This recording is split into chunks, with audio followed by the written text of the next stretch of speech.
তো hello and welcome back বন্ধুরা, কেমন আছো তোমরা সকলে? আমি খুব ভালো আছি।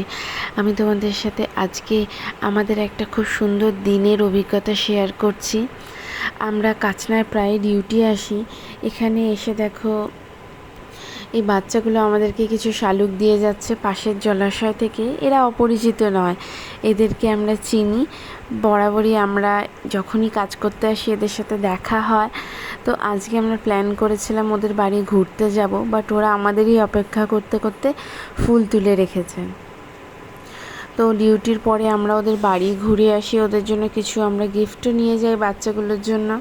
বাড়িটারি ঘুরে নদীর ধারেই ওদের বাড়ি। এই যে সেই ভাইটা আলম, ছোট্টবেলা থেকে ওকে আমরা দেখেছি, আজকে অনেক বড় হয়ে গেছে।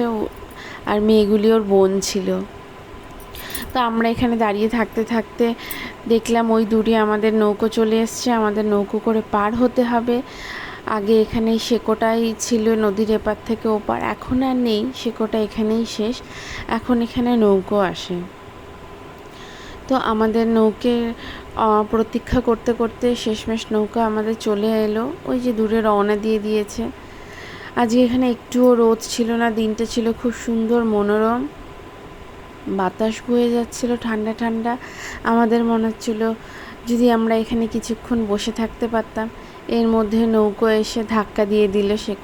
ধাক্কাটা জোরেই ছিল, আমরা পড়ে যাচ্ছিলাম। তারপরে আমরা সাবধানে নৌকোয় উঠতেই পুরো টালমাটাল করছে নৌকোটা। আমরা আরও বেশি ভয় পাচ্ছিলাম, কেন নৌকোর যে চালক সে একটা ছোট বাচ্চা, বড় কেউ নয়। তো এখানে যেতে যেতেই আমি সেই ভাই আলমটাকে জিজ্ঞেস করলাম যে আলম, আমরা পড়ে গেলে তুই বাঁচিয়ে নিবি তো? ও বললো হ্যাঁ বাঁচিয়ে নিব, আমি সাঁতার পারি। একটু ভয় কমলো।